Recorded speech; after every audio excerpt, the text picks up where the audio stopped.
Okay students, हमने part 1 में पिछली वीडियो में पढ़ा था सब्स्टिट्यूट गुड्स के बारे में, और हम जानते हैं कि ये हमारे प्राइस रिलेटेड गुड्स होते हैं। सब्स्टिट्यूट गुड्स के बारे में हमने पढ़ा था।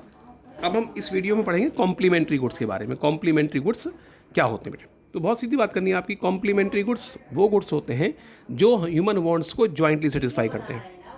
तो these are the goods which jointly satisfy human wants. वो गुड्स जो ह्यूमन वांट्स को जॉइंटली सेटिस्फाई करते हैं उन्हें कहते हैं हम कॉम्प्लीमेंट्री गुड्स।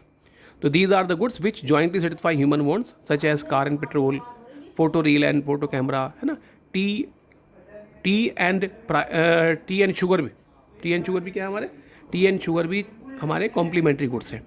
अब अगर एक गुड्स के प्राइस बढ़ जाएंगे, when there is a fall in price of one good, अगर एक गुड्स के प्राइस फॉल हो जाएं, डिमांड क्या हो जाएगी उसके कॉम्प्लीमेंट्री गुड्स की? वो इंक्रीज हो जाएगी, राइज हो जाएगी। And when there is a rise in price of one goods, अगर एक गुड्स के प्राइस राइज हो जाए तो डिमांड फॉर इस कॉम्प्लीमेंट्री गुड्स फॉल्स हो जाएगी, वो फॉल्स हो जाएगी। तो सीधे क्या हुआ इसमें? अपोजिट रिलेशनशिप है। रिलेशनशिप कैसा हुआ?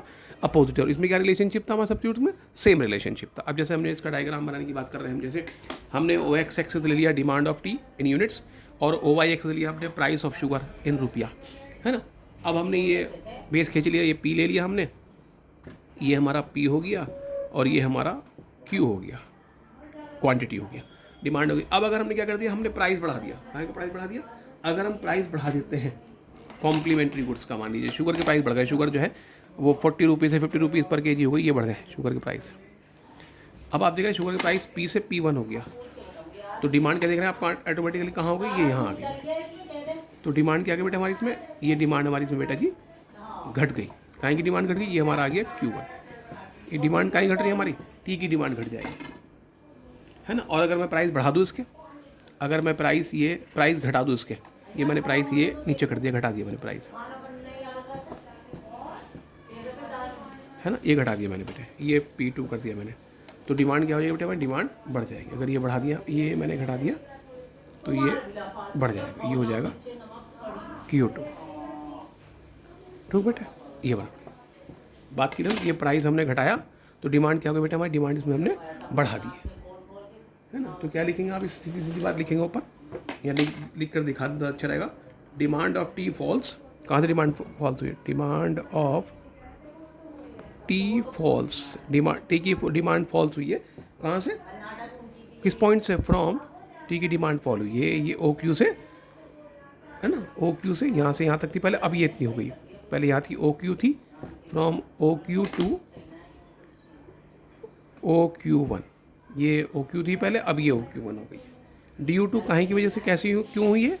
DU2 increase in price, DU2 increase in price of, कहाँ के प्राइस बढ़े हैं आप? ये प्राइस देख रहे हैं आप, पहले OP था, अब ये कब आया है?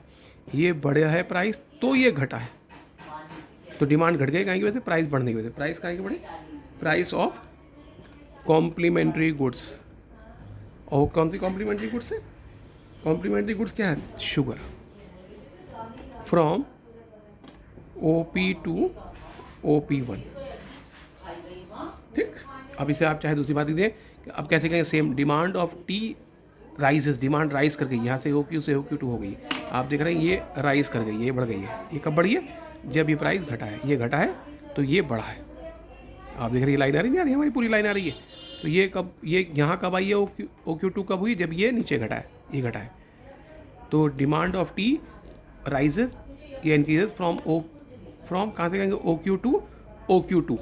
DU2 in fall in price of complementary goods sugar from OP to OP2 हो गया। याद रहेगा?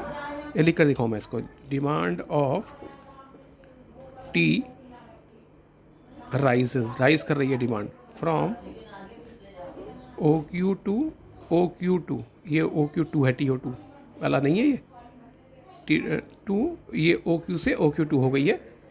कब की कहाँ की वजह से बेटा? DU2 पूरा उल्टा कर दीजिए।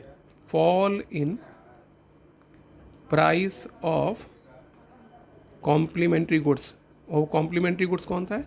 शुगर, फ्रॉम, शुगर के प्राइस कहाँ से फॉल हुए? फ्रॉम OP से OP, कौन सा हो गया? OP2 हो गया, ये OP से OP2 हो गया।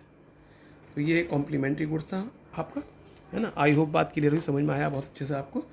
ठीक है, चलिए नेक्स्ट वीडियो में नेक्स्ट चीज़ों को पढ़ेंगे हम। तब तक इसे बहुत ध्यान से अच्छे से पढ़ें ना। ये इसका एक स्क्रीनशॉट खींच लें आप इसका। ये पूरी बात आ गई है हमारी, पिछले पूरा नहीं आ रहा था, अब ये कंप्लीट आ गया आपका। ठीक, एक बार और सुनो। Demand of tea falls from OQ to OQ1। ये डिमांड OQ से OQ1 फॉल हो गई है। कब फॉल हुई? जब प्राइस बढ़ा है, due to increase in price of complementary good sugar from OP to OP1। अब इसके बाद ये बढ़ गई हमारी।